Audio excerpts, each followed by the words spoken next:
Hello, everyone, and welcome to the HP Podcast, episode number 303. I'm Ben, and with me here today are the beautiful boys, as always. First up, Davey. David, hello. Hi, Ben. Is it okay if I call you David? Sure. Okay, I David's won't, good. but I wanted to know if it was okay. How's it going, dude? Uh, it's I shouldn't have to explain this. You probably know it's a bit of a somber week for me. Yeah. I should be gearing up for an Assassin's Creed game this week, but Right. alas, it's not happening. So, Yeah. it's for the best. I know. But it's I feel an Assassin's Creed void in my life right now that I was looking forward to having filled by you know, Eve and Yeah. and team. But it's just a reminder because I assume that the majority of our listeners had next week's show circled on their calendars for some time, as this is the show that we're going to listen to Dave talk about Assassin's Creed. So just a reminder, you're going to have to push that into the second half of February because I will not be talking about Assassin's Creed next week because I can't. So yeah. Right. Let's have a little bit of a moment of silence for Dave's Assassin's Creed. Okay, that was long enough. Brandon, how are you doing? I'm actually great. I'm super excited. I don't have to hear about Assassin's Creed this week. I'm super glad Dave's upset about it, and I'm really happy at his misfortune. Um, I'm just kidding. I'm doing all right today, boys. Yeah, just all right. I mean, it's an average fucking Tuesday here in Western Pennsylvania. It's a little bit cold in the air, and I'm feeling all right, I suppose. I'm with the boys, so what could be all that bad, you know? Uh, Derek in the chat says Assassin's Creed replay time. I don't have any desire to replay Series. all of the whole series again, but I would like to go back to Assassin's Creed 2 and Brotherhood and the whole Ezio trilogy, honestly, and play that. I actually have a friend slash listener slash person gave me the PS4 collection of the Ezio trilogy at one point because they knew I was like looking for it, and it was kind of hard to find for a while, like at retro shows. I'm sure I could have just gone online and find it, but gave it to me, and it is still sealed. So I have not done that yet. But Dave, are you interested in replaying any of the Assassin's Creed games?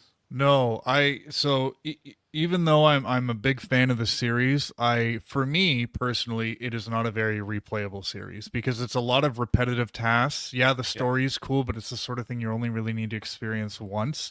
The Mhm. one game in the series that I could see myself going back and revisiting is last year's Mirage, which I Oh, said was pound for pound the best Assassin's Creed game in the series. So, but I think the reason for that is it's quite a bit shorter, and it's much more manageable. But yeah, I don't think Assassin's Creed is a very replayable yeah. series. So I have not played Mirage yet, and I would like to. Is it $4 yet? Because if it's $4, I'll no, pick it up. Okay. no, Can I'm surprised. I thought that would be too much for you, but it's not $4 yet. Is it $20? Because I would pay $20 actually. It has been $20, I believe. Okay. Next Oh, time I see okay. it for $20, pretty good chance I'll pick it up. Is Ubisoft, is it not looped in with Game Pass, or is that something separate you have to add on extra? I think it's an add-on. Yeah. Okay, okay. I think it's just that Ubisoft Plus, or I think it whatever is, it's yeah. called is available on both PlayStation and Xbox. I don't think it's Okay. included in either subscription. I gotcha. Okay. Yeah. That makes sense. They have their There own there are subscription. these bundles on PSN where you can get like uh Origins, Odyssey, and Valhalla in one package, and it's a really good price. But I feel really bad for the people who actually buy it, not knowing the sheer amount of repetitive content they're getting. I could not play those three games back to back, but Well, I mean, yeah. how much is it for all three of those? I think I've seen it for like maybe $80. Canadian? Yes. Okay, so that's like you're paying the price of one game and get three games. So even if you don't play all three of them, It's great right away. value, but Mhm. I wouldn't want those three games at once. Right, Personally. right. Yeah, EA is the one that's tied in with Game Pass. Ubisoft is just available on Xbox now. I don't think Well, there's any integration. well, it's just like, you know what else would probably be a good value? If you could buy a 55-gallon drum of ketchup, but that doesn't mean you want to buy it. What are Right. you gonna do with all that ketchup? You know. But the difference is, I tried to take it as straight as I could, but I couldn't. The difference is that the ketchup could go bad eventually. Theoretically, the Assassin's Creed games are going to be exactly the same as they've always been, which is up to you to decide. Which if that's is good or bad as well. Well, bad, I mean- bad from the beginning. At least they don't I'm start kidding, out I'm good and kidding. go bad. They just maintain their consistency the whole way across. Actually, they did start out good and then went bad. And then they kind of got good again somehow, which that doesn't happen to food. I will say that. Once it's gone bad. No, wait, what about cheese? Blue cheese. Okay, so we're really the cheese to Assassin's Creed pipeline is very, very fluent this episode. I'm seeing some things happening. My brain's firing on all cylinders. Benji says if it was Whataburger spicy ketchup, he would buy a 55-gallon vat or whatever you said. So Barrel. read into that what you will. Do you guys remember when we would, back in the day, we used to have an affiliate link for Oh, yeah. I Amazon, know where this is going. and we would always goof around and be like, "You could buy a 55-gallon drum of lube with our link if you want." And of course, I don't think anyone ever did that because that was like 10 grand or something Because they're cowards. because they were cowards. Also, can you never mind. Oh, I can imagine. But one of the times I posted that, like on Twitter as a goof, I remember looking at the analytics report like the next week, and there were like multiple instances of someone buying with our link adult toys of Does P. Diddy different listen to the varieties. show?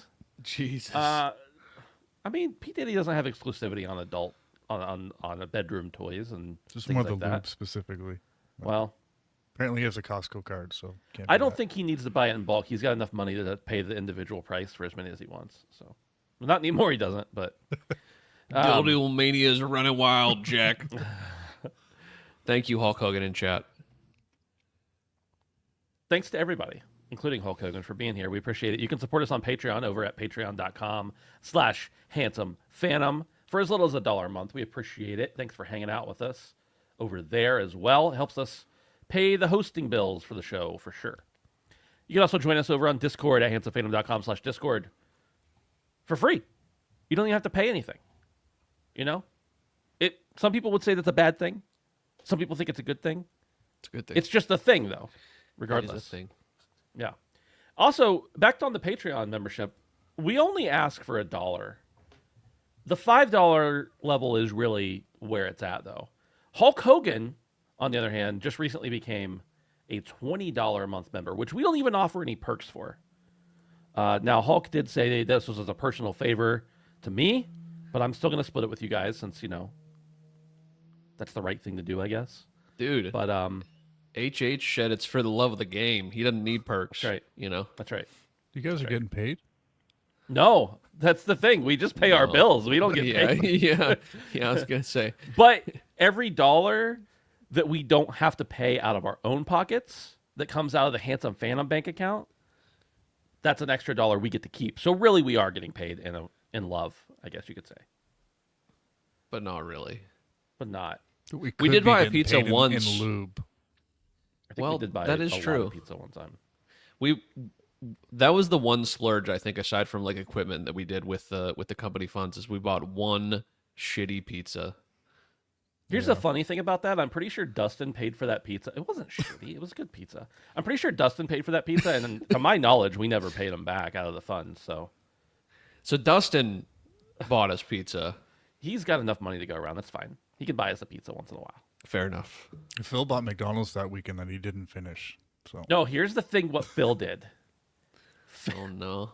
This is a highly Phil- contentious topic. Phil had a bunch of Uber credit. Uber Eats or DoorDash or whatever. And he, there might have been some inebriation involved. He ordered us all, he was like, everybody, what do you want? And he ordered it. And then 5 minutes later, he goes, uh-oh, guys, I think I ordered this at the McDonald's in Orlando. And I'm like, Because Phil, he was we're just in in Boston. Orlando. Yeah, he had just been. I'm like, Phil, we're in Boston right now. He goes, I know. So he tried to cancel it. They wouldn't let him. And then he made another substantial order for us in Boston, which Rest his soul. someone may or may not have fallen asleep, passed out, and I may or may not have needed to cram the double cheeseburger into their mouth to keep them alive. I don't think that logic actually adds up, but I was doing what I thought was right in the moment for my friend.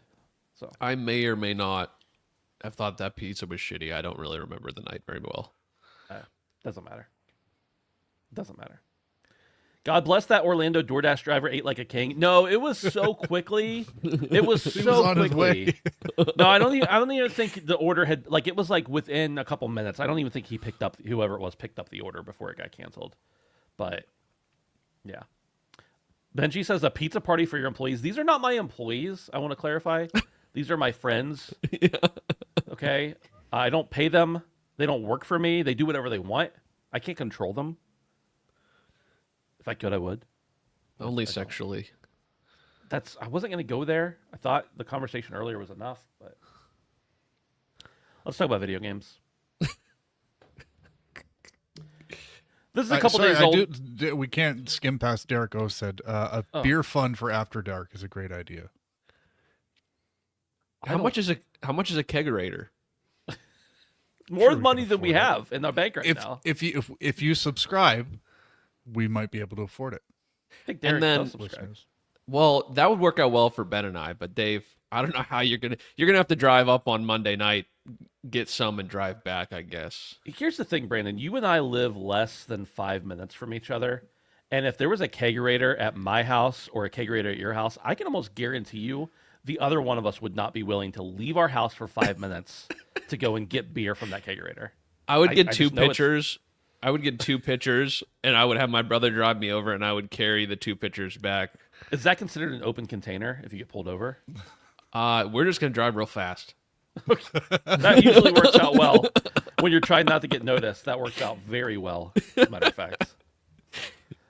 Last HP episode of the year, we all have drinks. I have drinks a lot of times when we're doing this. Tonight, I don't have an alcoholic drink. I do have a Monster. This is the last Monster of all the Monsters I bought to get Call of Duty codes, which don't even get me started on that. Oh But my god! I'm not gonna Listen to I'm Summon not gonna do Sign. it. Listen to Summon Sign. Brandon and I were on today's episode. I go into it there. He's into it, We don't but. This is not a long podcast. I don't have time for a 30-minute complaint about Monster Energy drinks. Right. But what I will say about the comment from Poot is that if we are going to agree for the last episode of the year to have drinks, I better not be the only one to show up with drinks again. That's all I'm fucking saying. Or I'm leaving. I'm going to leave the episode. And I'm going to say The bye. episode or the whole podcast, like in general? No. You don't have that I'll much be- commitment. I'll be here till the bitter end. Okay. Okay, one more thing. Benji says we got to invest in growlers. I got a ton of growlers. I used to own a brewery. I have growlers. Oh, he's got And then he growlers for also says, days. have you tried the alcoholic Monster? It's awful. I have, and I agree. It's fine. It's fine. It tastes like malt. It's not great, but Here's the thing. you get what you're paying for, bro. Exactly. You get what you're paying for. If I am going to drink Monster, I would rather drink Monster. And if I'm going to drink alcohol, I would rather drink alcohol. They don't work well mixed, in my opinion. Best option, Monster with vodka. They used to have Rockstar with vodka. It was Fair enough. dangerous, but That sounds amazing. yeah. We're trying to make OG Four Loco up in this bitch. We're gonna make it ourselves. There has to be a recipe online, right? Maybe that's what we should do for the end of the year. Try and find the Four original Loko? recipe for Four Loco. in our bathtub. The original recipe, though, not this new age pussy bullshit. The original full strength killing people Four Loco. That's what we want to ring in the new year. This is a video game Nintendo. podcast. Nintendo might not be ready to reveal Switch's successor, but they've dropped a serious 1-2 punch about the system. In a statement straight from Nintendo president Shintaro Furukawa. Oh my gosh, I can't even say it now. We know that the Switch's successor will include Switch backwards compatibility and Switch online support. You can read the full statement below, which says, "This is Furukawa. At today's corporate management policy briefing, we announced that Nintendo Switch software will also be playable on the successor to Nintendo Switch. Nintendo Switch Online will be available on the successor as well. Further information about the successor to the Nintendo Switch, including its compatibility with Nintendo Switch, will be announced at a later date." He issued an update later on that said, in today's presentation, someone asked, you stated that Nintendo Switch's Online will continue to be available on the successor to the Nintendo Switch as well as Nintendo Switch software. Wouldn't this weaken the motivation for current Nintendo Switch players to purchase the new hardware at launch? He explained, "We explained the Nintendo Switch software will also be playable on the successor because it's being played in many countries by many consumers, and we decided that the best direction to take consumers would be able to play their already purchased software on the successor to the Nintendo Switch. With this, customers can choose to continue to enjoy the games they have already purchased, as well as select additional titles they want to play from among the robust lineup of titles released." Boys, I want to talk to you about this. Obviously, backwards compatibility is a good thing. We know that maybe some people want it more than they actually use it. I want to know what you guys think about this. And then I also want to know, they say software. Do they mean digital? Or will physical also be included? Because I only pretty much have physical Nintendo Switch games. I have some digital indies, mostly. But if it's been offered physically, I own it physically on the Switch. Well, let me take that back. If I own it on the Switch and it's been offered physically, I own it. Dave, you're the Nintendo shill here. What do you think?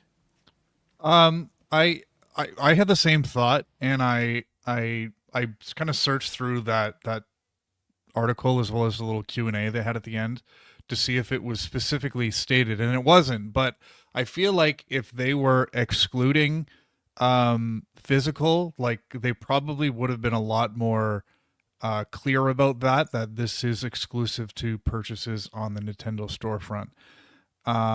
So I'm going to safely assume that this also means that cartridges that you own, because they did say like anything that you've purchased. So that to me includes physical, which I certainly hope is the case, because over the past year, I've been buying a lot more physical games for my Switch than digital. So I'm going to go ahead and assume that's the case. So, but overall, this is an area that Nintendo hasn't really done historically well on. They've always kind of found a way to fuck up backwards compatibility and capitalize on it in the worst way for gamers. So to hear this is great, because this is good for gamers, and I don't know. I'm kind of surprised, but in a very pleasant way. In that article, there was, as I mentioned, a little QA, and the journalist asked the whatever his name is, "Don't you think this will hurt people who potentially want to buy the new system?" And he had a good answer, but my thought is like Nintendo has always been so strong with first party software, and that's what's going to sell this new device. So if you combine the fact that your old library stays intact, plus you have awesome new Mario, Zelda, and Metroid games and whatever else that's inevitably going to be exclusive to this new piece of hardware, I think it's all going to work out for Nintendo. So I'm very excited for Nintendo too. Derek O has promised us that the announcement is coming next week. So, print it, send it, go live with it. It's happening. But yeah, Nintendo is doing all the right things. The one thing that this announcement does make me wonder, and this also ties into the assumption that physical will work, is does this kind of what does this tell us about the hardware? Because it's starting to suggest that this isn't going to be a revolutionary thing like going from the GameCube to the Wii or the Wii to the Switch. I think this is going to be, let's maybe temper our expectations a little bit about what we're going to see. It's probably going to be a more powerful Switch, which I think is okay, because this is a great piece of hardware. So, yeah, I don't know. What do you guys think about where this will kind of position the next Switch? Brandon, I'll let you go. Yeah, I mean, by default, I'm kind of just assuming it's going to be an underpowered machine. Now, underpowered in comparison to its counterparts, I guess, which doesn't even make 100%, because the Switch is kind of not with the Xbox and the PS5 yet, and I don't think it's going to be. I think it'll maybe be somewhere in between last generation and this generation, because I don't even know that the Switch is that comparable to the PS4 or the Xbox One. A little weaker. But it is with Right. the Steam Deck, which wasn't the case when the Switch launched. So, yeah, I don't know. I'm a little bit of a naysayer, as we all know about Nintendo. I think we're going to get a very nominal increase in performance. I think it'll be good enough for most people. I think if their games can consistently hit 30 frames a second on a high resolution, I think that's going to be their sweet spot. I wouldn't be surprised if some of the lower performing games even hit 60. But I'm not really expecting an insane leap in performance here just based off of how they've kind of handled the previous system, and how it was kind of outdated at launch. So, yeah, I think this is good news overall. I am used to Nintendo kind of just giving you the short end of the stick as far as software goes and hardware. This makes it more enticing for me, although I don't think I'm still going to be interested at launch, if not even further into next year after it comes out to get one. But what I wonder too is that, like, do you guys think there's any chance that the Joy-Cons are going to work with your new console? Do you guys think there's any chance that your Pro Controller is going to work with your new console? Because that would be an interesting thing, is because I've held off. Everyone I know it's not, but I only have one pair of Joy-Cons, and I have a Pro Controller. And if I could take that Pro Controller and those Joy-Cons, I'm not saying it's going to make me want to buy the Switch 2 more, but knowing that I have essentially 3 controllers out the gate, if I get the new Switch, is actually kind of big for me, because that's like, what, $140 worth of controllers that I could potentially have for the new system. So yeah. I'm not saying it's like a selling point necessarily, but it definitely would make me think twice. The combination of being able to play my old games and having 2 controllers out the gate, I mean, that could be pretty big. At least for me. I don't know what you guys think. Part of me believes they would never do that because they want you to buy their new shit. But also, I'm really, really genuinely thinking, guys, it's going to be almost identical to the Switch one. Like, I'm serious. I think it's going to be almost a 1-for-1. I think there's hardly going to be any visual differences. There might be slight, like, technological differences, but I think that we're really going to get a lot of the same thing, which isn't bad. And, people will buy it, and that's what they want. They want more Switch, but better. But I don't know. I'm kind of rambling and scatterbrained now, but I think you guys get what I'm saying. Like, backwards compatibility, obviously amazing, and I honestly assumed they were going to screw us, but we'll see about the hardware. That would be huge for me personally. As a Nintendo lover but naysayer at the same time, I have a feeling they're going to be like, okay, you can play your physical games, but only if you've registered them on your existing system, and then you can pay a $10 upgrade fee or something stupid like that. But that's just me being cynical. I don't have any basis for that at all. The whole idea of the controllers being usable on the next generation of Switch or Nintendo software, or sorry, hardware, which we assume will be the Switch 2. That's appealing for sure. I don't know. I would say, based on what we've seen of the console so far, they probably won't be able to be like attached permanently. So it's not like you could just switch them out for a different color Joy-Con or something like that. Your idea about the Pro Controller resonates because it's really just a Bluetooth controller, right? Like, it doesn't really have anything special about it necessarily. And I could see them making another Pro Controller in order to make more money, but I can't imagine they would iterate on it so much that the old one would be outdated.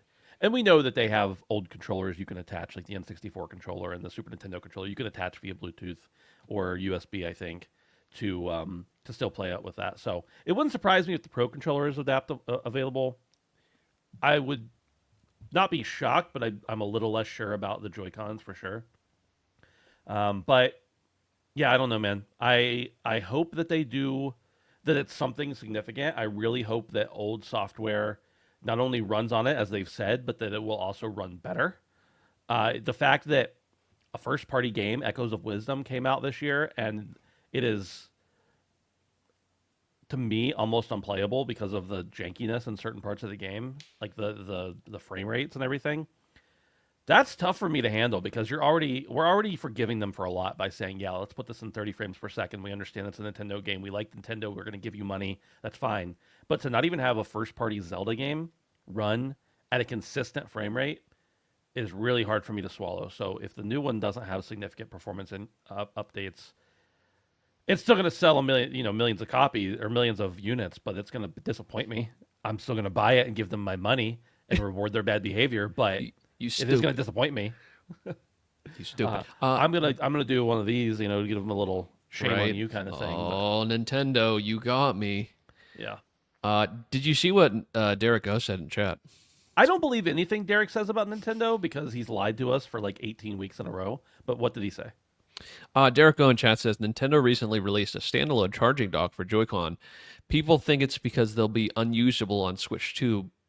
They'll be usable on Switch 2, but won't charge on it in their preparing. So that definitely kind of makes sense to what you're saying, Ben. There'll be like a physical difference slightly in the Switch 2. Maybe you won't be able to slide them on the sides, but they still might be able to connect. That'd be interesting.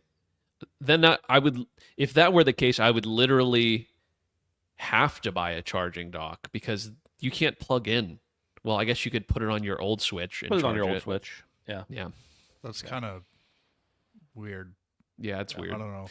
I wonder if like they'll be usable in like co-op party games, but as a primary, it's what the Switch 2 controllers, because like backwards compatible controllers haven't really been a thing. I feel like controllers have always been kind of a moneymaker for Yeah. Sony, Microsoft, and Nintendo. So Well, dude, Yeah. do the new console. I'm using my Xbox One controller on my Xbox Series X. That's true. Right, Yeah. yeah. That's you true. know, so There's only one button difference, right?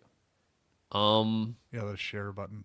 The share yeah, button, I think. yeah, which I don't even use. So Yeah. yeah, that's definitely you interesting. don't want anybody to know you're playing on Xbox. Right? Yeah, it's actually shameful. But It's a something joke, that would people. something that would be interesting would they would be like, this is HD Rumble Plus, so you can't use your Joy-Con and have all of these features. You could just move around. Do you remember when they released the Joy-Con, the little adapter that went on the bottom, or not the Joy-Con, the Wiimote? They released the little Oh, adapter yeah. that went on the bottom of the Wiimote. I don't even remember what that was Motion Plus. for. Was it motion? Okay. I think it came out with Zelda Skyward Sword, and it was supposed to make it more accurate or something, but it was still shit. It probably didn't. Yeah. Nintendo's been selling us junk for years, boys. Just get over it. How Okay, dare We're you, gonna buy it. sir? Yeah, we're going to buy it. Except for the Wii U. As a mass, we all stood up and rejected the Wii U, okay? And they learned something from it. They made a Switch, which we loved, and paid them a lot more money for more shitty practices. They took I a do love gamble and Nintendo. it paid off. Man, I love Nintendo, but I hate them. I got two stories here kind of lined up side by side because they're both about Warner Brothers. The first one's about Harry Potter. It says, on the heels of Warner Brother Games releasing Harry Potter Quidditch Champions Tuesday. When was this? Was that Tuesday? This is from September. What am I doing? This is a news story. This is a news story? 100%. I heard about it this week. Which I'm in Canada, so it could be 2 months old. Who knows? That's true. I don't know that when long they to get said up this, there. but we haven't talked about it, so we'll talk about it now. I don't know why this says it was published in September, but obviously a successor to Hogwarts Legacy is one of the biggest priorities in a couple of years down the road. So there certainly is a significant growth contribution from that game's business and our strategic outlook here. Despite the success of Hogwarts Legacy last year, Warner Brothers Discovery Games division has had a tough time living up to those same expectations in 2024. They noted that the most recent release, Suicide Squad Kill the Justice League, was a miss. The game's business continues to be a strategic asset for the overall company. While Harry Potter Quidditch Champions is Warner Brothers' first game release based on the popular J.K. Rowling IP since Hogwarts Legacy, debuted in February of 2023, it does not connect to the storyline of the previous game, which followed all new characters at the iconic wizarding school many years before Harry and his friends attended. Hogwarts Legacy crossed 22 million copies sold by the end of 2023, with approximately 2 million of those units selling during the December holiday season. From the Avalanche Studio-produced game's February 10th launch through December 31st, the Harry Potter Universe AAA game. The Harry Potter Universe AAA game, a higher budget title with more production value than your average game, the Warner Brothers Discovery-owned game publisher said Hogwarts Legacy racked up 707 million hours played. So that's the first part. They've figured out Harry Potter works. People loved Hogwarts Legacy. We're going to move forward. The second thing, and this says it was updated November 7th, so this one's more recent. Free-to-play Smash Brothers style brawler Multiversus has significantly underperformed, publisher Warner Brothers Discovery has admitted, contributing to a further $100 million write-down for the company's games business in 2024. Warner Brothers Games acquired Multiversus developer Player First Games in July, just 2 months after the game relaunched, following early access and open beta releases through 22 and 23. Our team is excited to join the Warner Brothers Games family, and we feel that this will be great for Multiversus overall, the lead said at the time. However, speaking of the recent financial call, Warner Brothers Discovery President and CEO David Zaslav and Chief Financial Officer Gunnar Wiedenfels says Multiversus' failure had added another $100 million to the $200 million write-down the company's games business had already suffered earlier this year. The only release during the third quarter was Quidditch Champions, which failed to make an impression. So, boys, I want to talk to you about Warner Brothers Games here. Obviously, there's many things that Warner Brothers has done over the years that we've loved. They obviously had a huge hit with Hogwarts Legacy last year.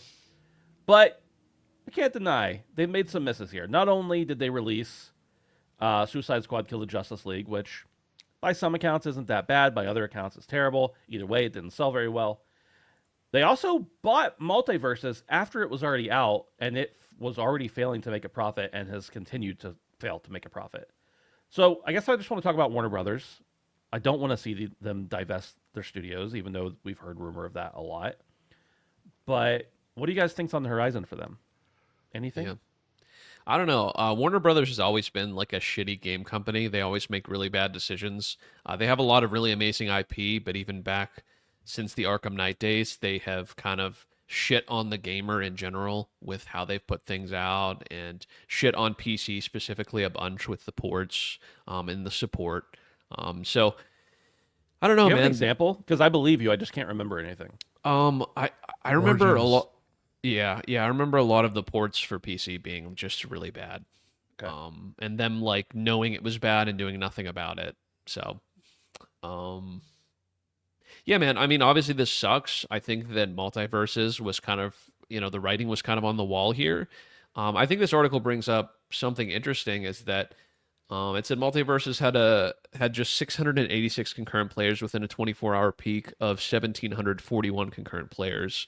And that was at launch with an all-time peak of 153,000. I know we were seeing insane numbers when Multiverse launched. And I think this is kind of what we said when they went away for a long time, is that it's going to be really hard to kind of keep the momentum and regain the momentum for this game. And they had a chance at the beginning. I remember Buzz coming out when the game came out again, and they really just kind of either soiled it or the public kind of lost interest. I think it was a little bit of both. So, yeah, I mean, they're definitely taking a bunch of L's. I think that Multiverses was not their golden ticket by any means. I think their biggest bet for success here and not losing an additional 100 million was to never take it offline in the first place and pump as much money as you can into it while the iron was hot. I think that was their go-to. That's what they should have done from the beginning. It should not have went away for so many months. People stopped caring about it. And then when it came back, it's like, oh, well, I already tried that, right? That's kind of what I thought. I wanted to pop back in when I saw it come back up, but I didn't because I'm like, well, I know what it's like. And even if they change things, it's not that different. It's still the same game. So I don't know. And it doesn't do anything incredibly unique aside from have some characters that I like. And to be honest with you, I'd much rather just play Smash. So it's just, I don't know. Warner Brothers makes questionable games decisions often, as far as I'm concerned, and have for a long time now. Between this, Kill the Justice League, and what was that other one? Arkham Knights. Gotham Knights. Gotham Knights. Yeah, it's just they're lost. They're very lost, and someone needs to step in and either like sell shit and like offload it onto like companies that know what the fuck they're doing, or just like I don't know, sell off IP. I don't know. Do something because you're losing money hand over fist, and you don't know what the market needs. You don't know what the people want. Because you're not giving it to them and it shows. That's why you're losing all this money. So, people will lose their jobs. That's what's going to happen. Anytime now, we're going to see massive, massive, massive layoffs at Warner Brothers, and that sucks to see. But that's all this article means to me is the sad future for Warner Brother employees, and I hope they're kind of ready. I'm sure they've seen it now, especially after the Justice League kind of building. But this is just another nail in the coffin of WB and video games. So. You have to imagine that the backs of Hogwarts Legacy devs and Mortal Kombat's devs are hurting from carrying the rest of the company right now because Well, those, by all accounts, are the only ones making money. yeah, but like even so, dude, you say Mortal Kombat, but Mortal Kombat 1 did not sell as well as 11. No, but it was still profitable, I think. It definitely was not as I can tell you, I don't know this factually, and nobody will ever know this factually, but with how much momentum Mortal Kombat 11 had and how much money I know they made off of microtransactions in that game, for the next one to not And do the mobile better. and the mobile game. Too. Well, and for the next one to not do better, when I know there were people in a boardroom saying, "Hey, look, we're going to spend extra money because it's going to keep going up. We're building momentum," and then it doesn't. Even if it broke even, like I know they're going to consider that a failure because they're losing so much money in so many other places. They kind of needed that to win. So really, in my eyes, Hogwarts is the only breakout they've had in a long time, a long, long, long time. Not to take away from Mortal Kombat 1, I thought it was a fun game, but I still think generally in Warner Brothers' eyes, even when companies have these high expectations, it I'm positive it's still underperformed. Dave, any other thoughts here? Yeah, just to go back to Hogwarts, the sequel. This is a no-brainer. The game was great. Everybody loved it. I am curious though how they're going to iterate because it's Hogwarts. Like you can't change the setting. You could add settings to it. Like maybe they do something with the Ministry of Magic, or pull in some stuff from Fantastic Beasts, or I don't know. But I do kind of wonder how you keep that interesting. And I think about parallels to the Batman series where, you had Arkham Asylum. So the next natural step was the whole city.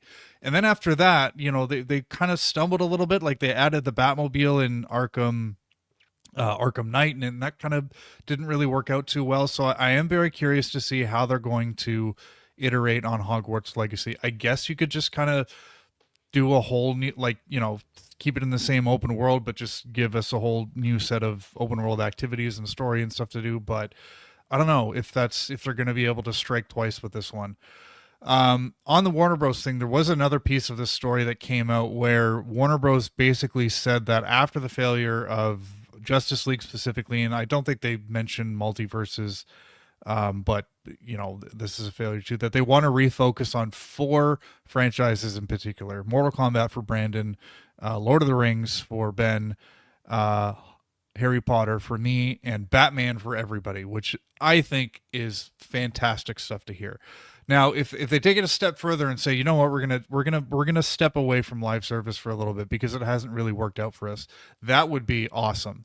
So I'm glad to hear that Warner Brothers is starting to focus a little bit because they have really, really good IP, and Lord of the Rings in particular, I think is criminally underserved as an awesome franchise that just needs more quality video games.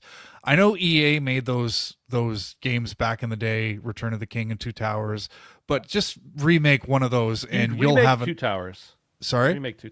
Yeah, just remake Two Towers. That with just simple online co-op, like that will sell twice as many copies as Hogwarts Legacy. I'm saying it right now.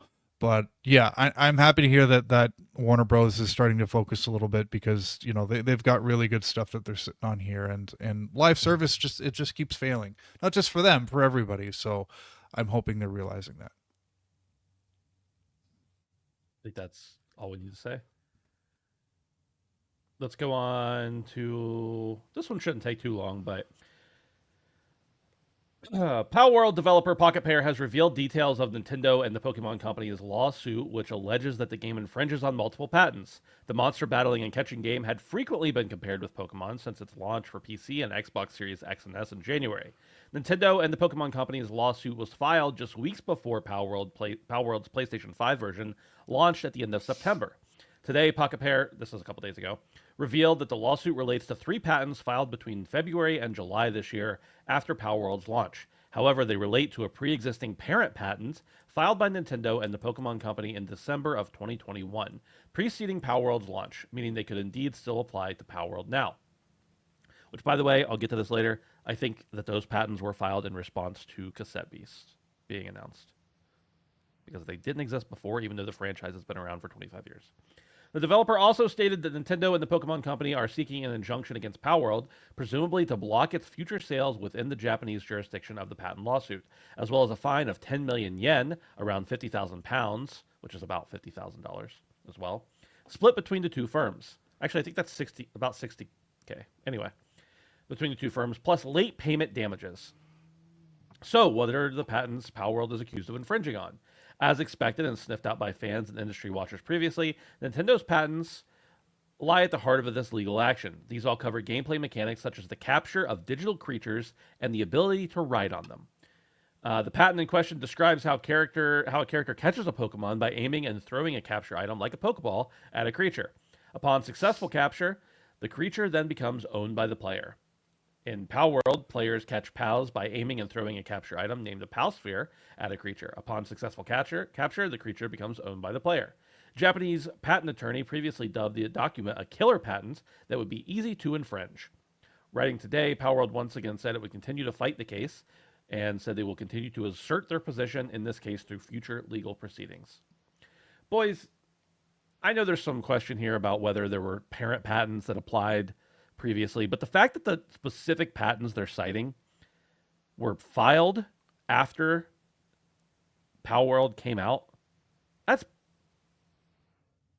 pretty shitty. Yeah. If you ask me. Yeah. Now, I'm not saying Palworld certainly ripped off blatantly plenty of stuff from Pokemon, Right. but is there a legal foot to stand on?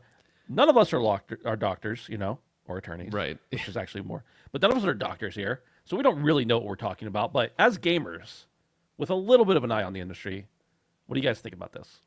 Brandon, I gave the Nintendo topic earlier to the Nintendo shill. This time I'll give it to you first. Yeah, I mean, this is just asinine, truly. And I think it's just, once again, Nintendo trying to strong arm.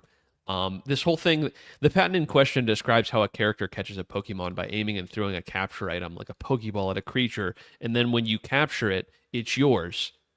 Okay. So let's say I make a game, right? And I have a net and I capture something, a creature with a net, and then the creature is mine. I just I don't know. This seems ridiculous to me. I feel I'm not disagreeing that Palworld has blatantly ripped off Pokemon in some ways, but as far as I'm concerned, legally, this seems ridiculous. And I'll say it again, Nintendo's just strong arming here. Do I think that morally they've probably had some questionable intentions with their design and what they've done? Yes, but it doesn't really matter. People do immoral things every day. Is it legally binding is really the question here, and the answer to me is no. I mean, obviously things work differently in other countries, but even so, I mean, I can't imagine that worst case scenario here. If you're saying it's like 60,000 pounds plus a fine, I think the fine's pretty hefty, though, if I remember correctly. But Because it's the injunction that's the damaging piece, which is stop selling your game. Right. But I don't know, boys. Have they made most of the money they're gonna make? Have they made a lot of the money they're gonna make? A lot of money. It's just. It seems like too late at this point, really. I mean, not that I think it's right to begin with, but it seems too late and also a little bit shady with what specifically they're trying to get them on and when the patent from Nintendo was made. It's like, you should have thought about this 20 fucking years ago. Because we've said this before when we talked about this. This is certainly not the first one of its kind, and it will certainly not be the last. And I think I said this last time we talked about it. However this shakes out will be really important to the future of how any sort of game that's like Pokemon will ever be played again, or be made again.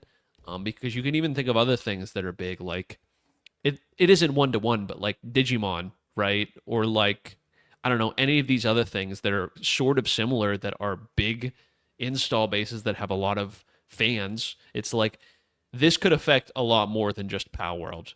Palworld is like something that's happening right now and is kind of newer in the sphere of Pokemon, but there's been many things that could be affected with future games based off of how this goes. So I don't know, man. I don't like it.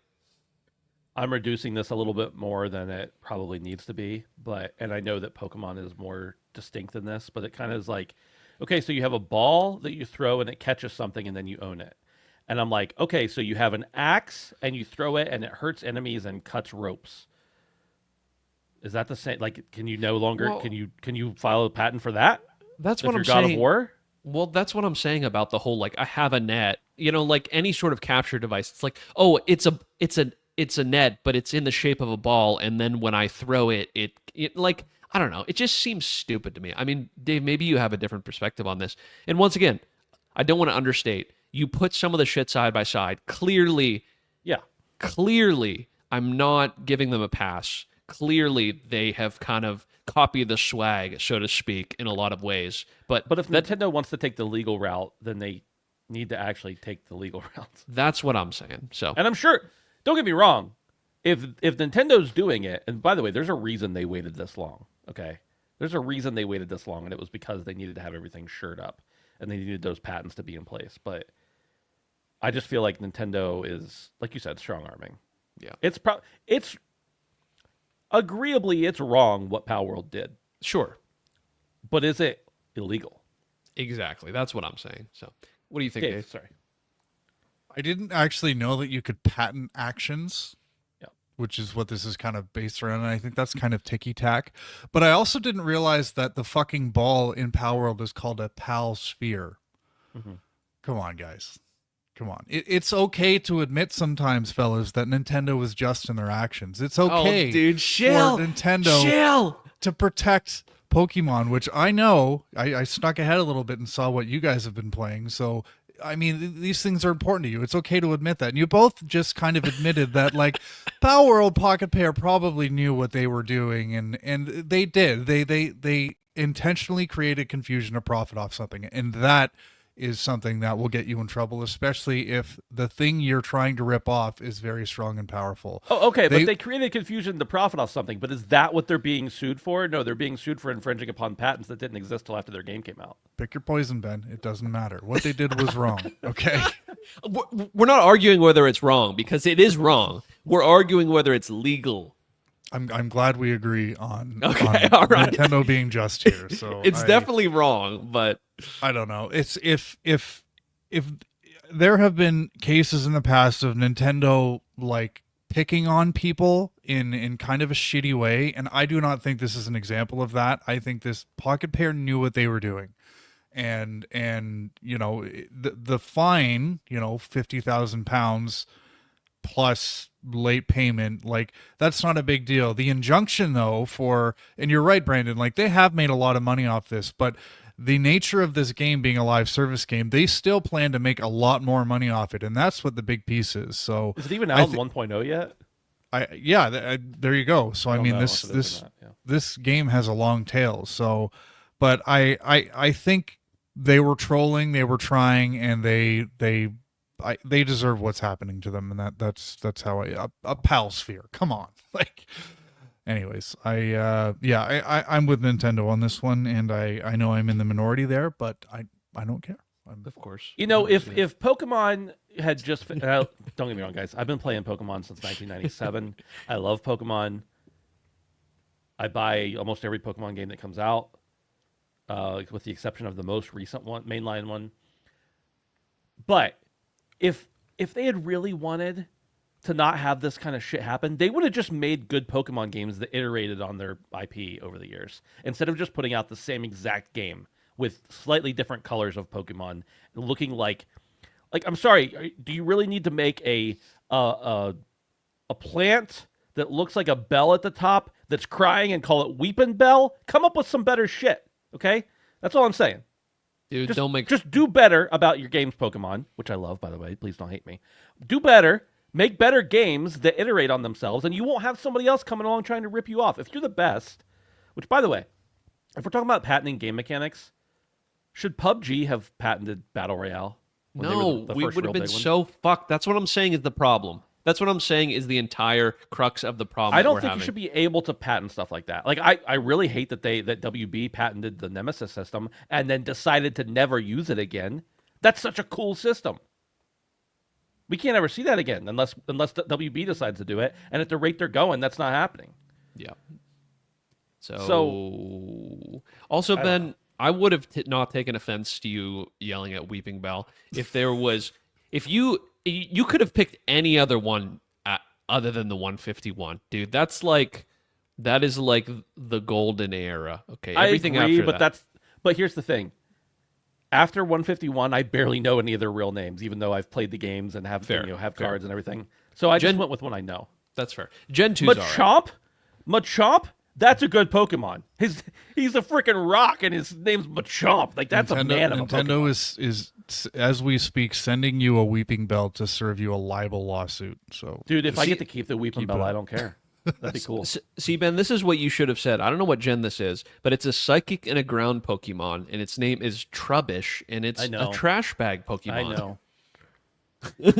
Sometimes I'm like, do they not realize how this stuff translates? And I'm like, no, that's the thing. They're making it to be similar to the English language because they know that's where their audience is. Trubbish is a Pokemon which resembles a full dark green garbage bag with a knot at the top that acts like ears. muck. Dude, Benji says that's just muck but trash. He's right. My God. All right. I'm skipping this next story. Yeah, fuck them. I'm only bringing this one up because we talked about how great Steam was being with their not wanting to make new consoles, too quickly. But then they put out this, which really isn't that big of a deal, but I want to bring it up anyway. Valve has announced that they'll be selling a special white edition of the Steam Deck. Steam Deck OLED Limited Edition White will be available for sale November 18th at 3 p.m. Pacific. According to Valve, the white edition will only be available in limited quantities with stock distributed proportionally across all regions. Customers will be limited to 1 unit per account, and once all stock has been sold, Valve will not be manufacturing any more of this particular design. Aside from looks, the handheld will essentially be the same as a standard black 1TB OLED Steam Deck. Steam Deck OLED Limited Edition White has the same specifications as the 1TB Steam Deck OLED model, but in white and gray. It also comes with an exclusive white carrying case and a white microfiber cleaning cloth. The only other difference the white version has over the standard black version is the price. With the standard 1TB OLED Steam Deck costing $649, the limited edition white will cost $679, meaning players will pay an extra $30 for a white shell on their Steam Deck. Dave, I don't think I really have a problem with this. It's the same thing. It's just a different color. But is this just... Are they finding a new audience here, or is this just a cash grab for the people who have already been supporting them? It's just a cash grab. I think everybody does it. Ways to cut. It's a sexy looking console, that's for sure. Yeah. If I had a choice between these two, and the white one was $30 more expensive, I'd go with the white one. Yeah, I just think I'm surprised they haven't done more of this, to be honest. But yeah, it's a cash grab. If it's there for people who haven't bought the Steam Deck yet, I don't think this is positioned as an upgrade for people. It's just another option, and the fact that they're making such limited quantities shows that this isn't supposed to be something that's a massive moneymaker for them. But maybe it's also just them testing the waters. Maybe there is a new iteration coming out at some point in the future, and they want to see, hey, is it worth releasing this in multiple colors or giving people the option to switch out faceplates? So yeah, this is cool. I kind of want one, but I don't think I'd pay that price for it. Yeah. I when I'm playing my Steam, before I play it with my Steam Deck, or maybe not always my controllers for consoles, but anytime I'm playing my Steam Deck, I always wash my hands, even though mine's black. I know there's a lot of gamers out there, people in general, but specifically gamers that don't wash their hands very frequently. I'm just imagining this thing is orange with Cheeto dust by the end of the week once people get it. How do your dual senses look? Mine still Mine's- looks pretty good Yeah, personally. mine's great. I don't know where mine. Oh, mine's downstairs. But let's see here. My Xbox controller that I play all my PC games with, I can't even tell it's been used. Yeah, Yeah, I've been using it for like 3 or 4 years. So to me, this isn't a cash grab at all. The fact that they are producing it in limited quantities is probably why the price is higher. Producing in large quantities probably provides them with a cheaper cost to make it. And so I would imagine that a nominal $30 price increase has something to do with the quantity at which they are producing it. That's just a guess. And the fact that they aren't producing as many units really would not lead me to believe that their goal is to make money. I would say that Dave is onto something, though. I think it might be testing the waters, but I don't see this being anything other than just, seeing what people are interested in. yeah. I don't have a lot more to say about that. Let's move on to Death Stranding on Xbox. This site cannot be reached. Yeah, I just saw that. What the fuck? Oh, somebody put a space in there because somebody was screwing around with my dock again. Forbes, not orbs. Forbes. There we go. Xbox fans woke up today, this is a couple days ago, with a brand new, formerly PlayStation console exclusive game in their store. This would be Hideo Kojima's Death Stranding, which just stealth launched on Xbox Series X and S and is available now. Death Stranding had been a PS4 and PS5 console exclusive, though it did eventually come to PC, Game Pass, and Steam. But this marks the first time the game is on Xbox consoles. The game is also on sale for 50% off on Xbox, $20, making it an even more attractive prospect to pick up. It does not seem coincidental that this is happening the exact moment that Hideo Kojima is announcing that he now fully owns the IP for Death Stranding. In addition, Kojima Productions announced that the IP for this work will belong to the studio. They said that they will continue to connect more fans around the world in various forms of entertainment. Boys, Death Stranding is a pretty polarizing game. People either absolutely love it or don't really like it at all. But this is a really interesting case because this was certainly, at one point, I believe that this IP was owned by PlayStation. Clearly, that's the case with Kojima mentioning that he owns it now. Is this a case of Kojima said, we're not going to do another one unless you give us the IP? Or is this, it wasn't worth PlayStation holding on to the IP because it wasn't selling enough? We already know that the PC rights went to 505, I think it was, at some point, or I don't know where the PC rights was, but 505 published it for PC, and that's how it got on the PC Game Pass.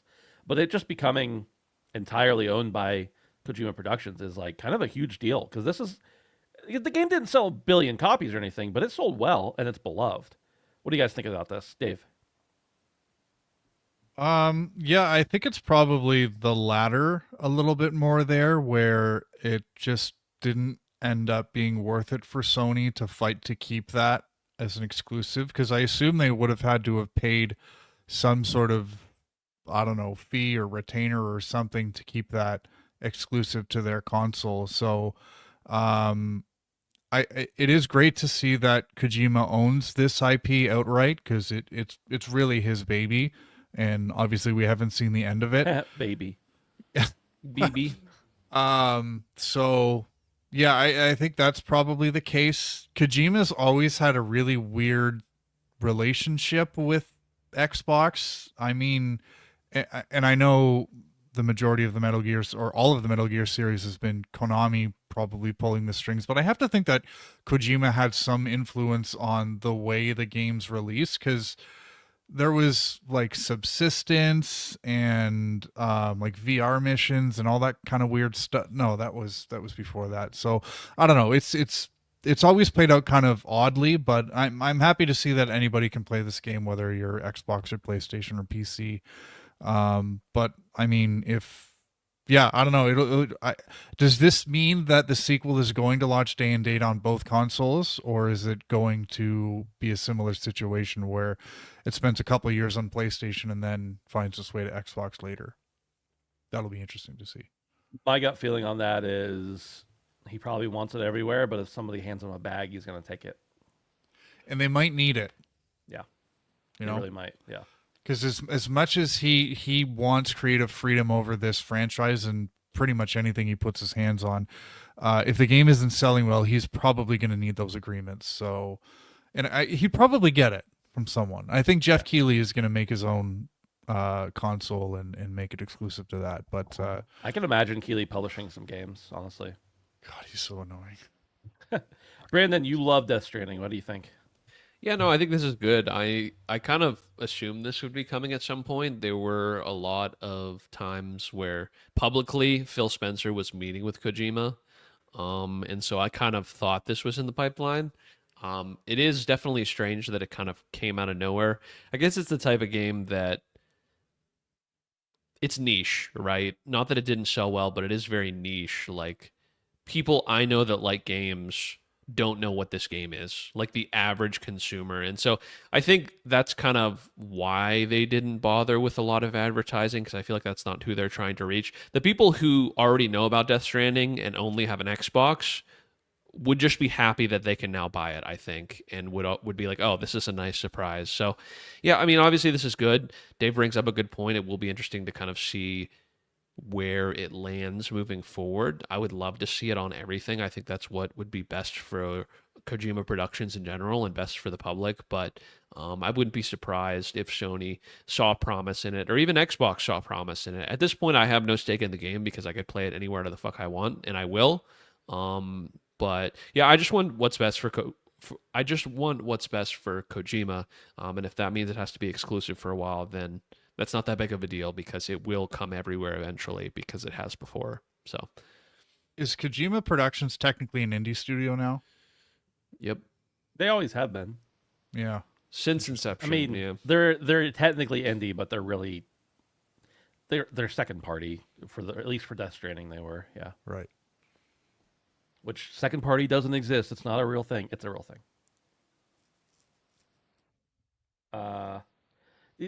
Who put this crap on here about Overwatch? I did. Because I want. Then I you wanna- get to talk. You get to start it. You get to talk about it. because I want to bitch about it. All right. An Overwatch Classic event will take fans all the way back to the beginning.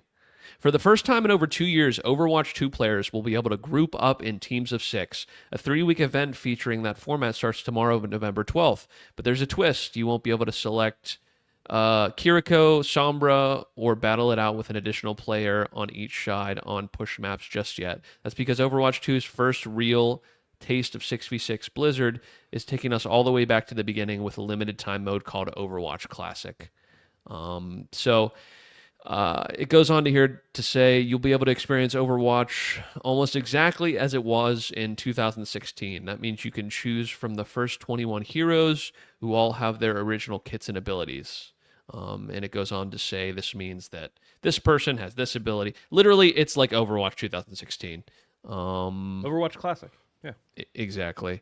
So you'll be able to be on the original 12 maps. And yeah, I just wanted to bounce this off you guys because I feel like this is really interesting. It's kind of crazy how full circle this game has come to where they've overdeveloped so much that now the play to get people back into the series is to go back to the beginning. And I think maybe we can even touch on how this is like a concept in general. I was talking with somebody at work today about how I think Apex is doing something very similar as well. Fortnite's got their original stuff out right now. Having like a launch event. So I guess this isn't like a new idea, but I think it's so insulting specifically coming from them because they remove the option for you to be able to play the original game, even though I have the physical disc. So whereas Fortnite, it's fine. You know, it's free to play. They can choose to move it as they want. Apex is fine. It's the same deal, but Overwatch 1 wasn't like this. So that's kind of the slap in the face to me is that we're going back to kind of the beginning when things were good. And it's sad. It's really sad to see that we've come so far that we're now going back. And I'm not going to play it, boys. I'm purposely not going to play it because I don't know. It kind of feels insulting to me. What do you boys think? I'm gonna play it. Have fun. Have fun. I like 6v6 a lot.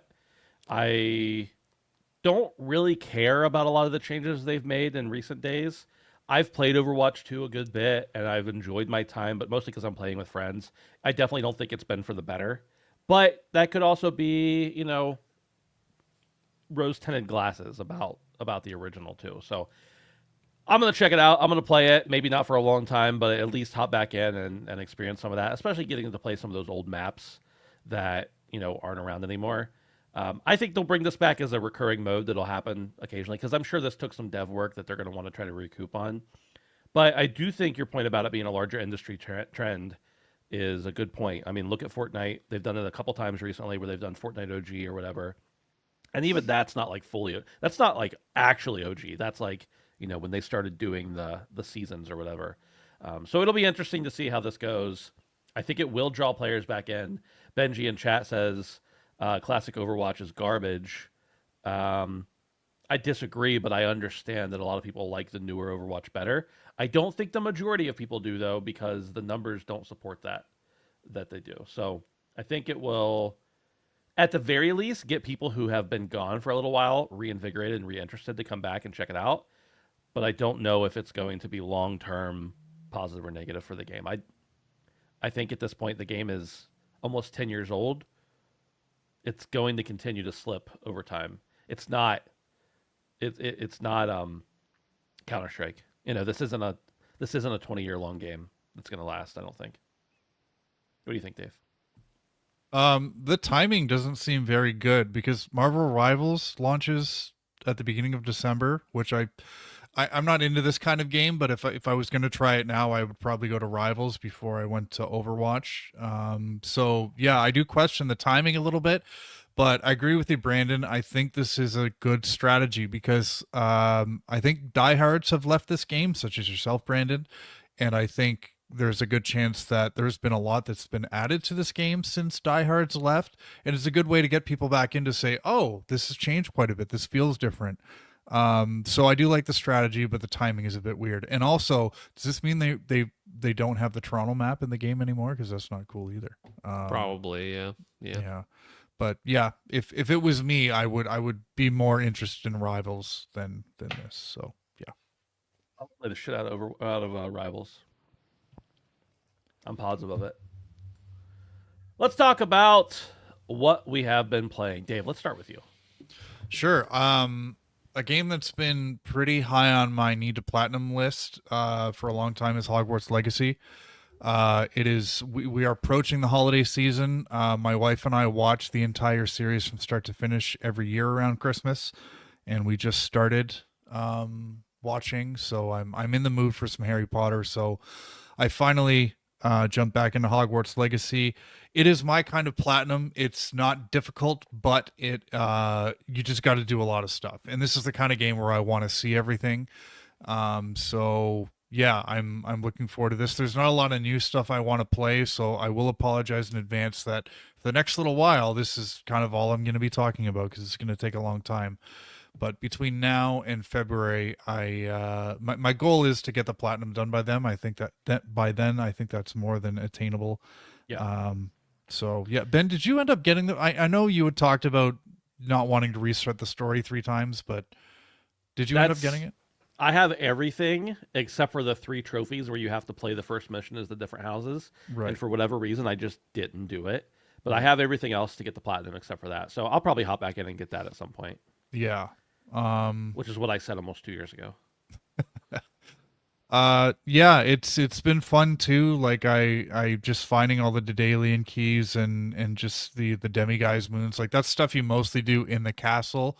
And there's just so much to see in Hogwarts. So yeah, I'm having a good time with it. But I will be honest, it has been difficult to play at times because I just can't stop this Deep Rock Galactic Survivor bug from getting out of my head. Because every time I go to play it, I'm like, man, let me just get a couple dives in. I'm hooked on this game, guys. It's I do not play many new releases, as in like if we came down to the end of the year and you said, David, what's your game of the year? It wouldn't make so much sense to ask me that because I just don't play a lot of new games on release. But if I had to pick one game for this year, it would be Deep Rock Galactic Survivor. It's just so addicting, and again, they added a new biome and there's lots of new stuff to do, and yeah, so I've been playing lots of that, but yeah, I think that's pretty much it for me. Nice. I do really like Survivor. It's been a little while since I've hopped in. I put like a wait. Let me look right now. I want to see how many hours I put into that game when it came out. Deep Rock Survivor. 43.6 hours I put into that game. A lot of it on Steam Deck too, because it's real good on Steam Deck. But I put plenty in on computer too. And I saw pretty much everything there was to see at the time, but I know there's a couple new things that I have not explored, and I know they've made a lot of tweaks with it being in early access and everything. So I will go back to that. It's such a good pick up and just play one run if you need to kind of game. Not that I've done that, but but I can tell that it's that kind of game. 10 I'm like, bucks. oh, I'm gonna play. Yeah, it's $10. I'm gonna play one round of this, and then it's like 3 hours later, and it's 4 a.m. and I'm like, oh shit, here we go again. So, Brandon, what about you? I think you and I pretty much share a list here, but I'll let you talk about both of them as much as you want. Yeah. So I'm gonna start off with Pokemon trading card game. I talked extensively about it last week, didn't I? I don't I'm recall. getting I'm getting my shows mixed up. I talked a lot about it on Summon Side, but I talk? Yeah, because I didn't edit this list. I talked a lot about it last week. It still continues to be super satisfying, and addicting. I refuse to put any of my own money into it. I've delved really deep into the online battling with real people.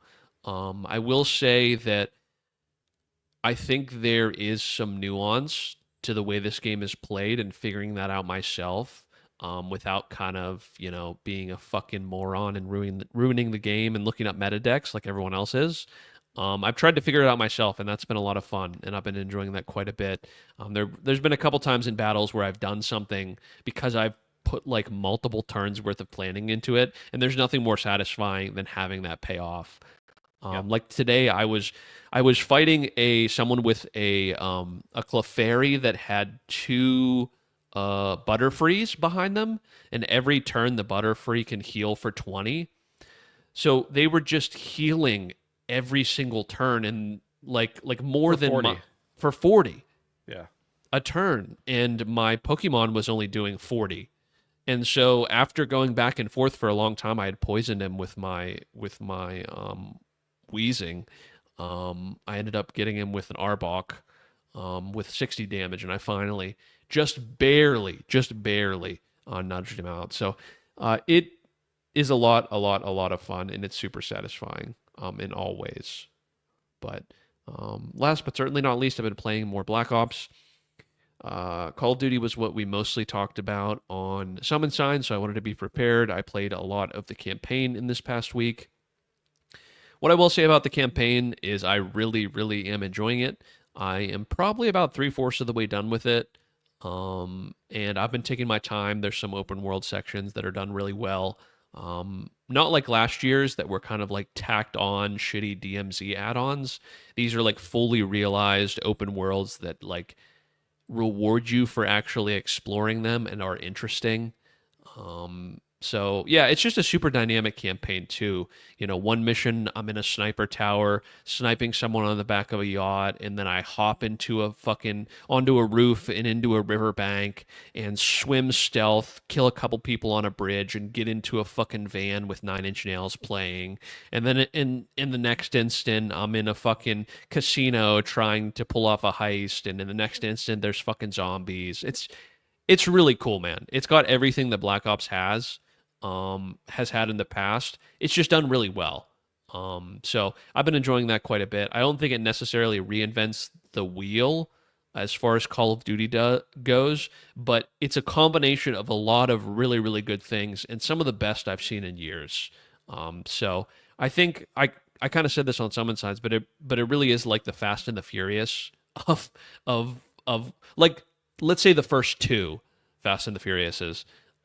It's like the best of the best of entertainment. It's not something I'm going to remember 10 years from now very well, but it's super duper solid and fun. It feels like an awesome action movie in all ways with a lot of different pacing.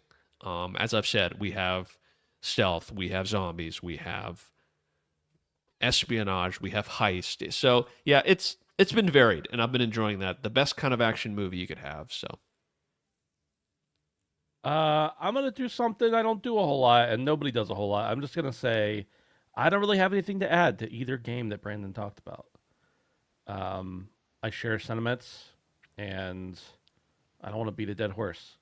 I like Pokemon Trading Card Game Pocket, and I like Black Ops 6 campaign, zombies, and multiplayer. I'm sure we'll talk about much more in the future with Black Ops as new stuff comes out. But yeah, the only other Thursday. thing the only other thing I've been playing, and not much of it, but I'm going to be playing some more tonight, is Hunt Showdown. Trying to finish up the Battle Pass for this event. I think I got another week left or something. I should probably actually wrap it up tonight. And I just love that game. There's a lot of problems with it, but I've got like 120 hours in that game. And for a Hunt player, that's not very much. And so I'm still in the honeymoon phase, I think. But I can identify some of the problems. But I love it. I love the world and the lore and the actual gameplay too. So that's it for me. And that's it for us. That's it for That's the the show. show, boys. We need a show title. Warner Bros. Woes.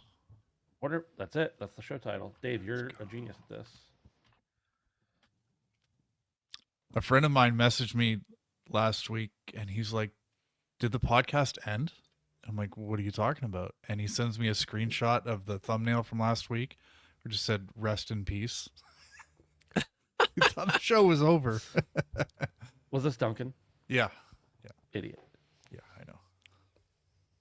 Just kidding, Duncan, if you're out there. I don't know if he really listens to it or if he just saw that. But. I don't know. It's a mystery. All right, everybody. Thanks for hanging out. We're going to get out of here.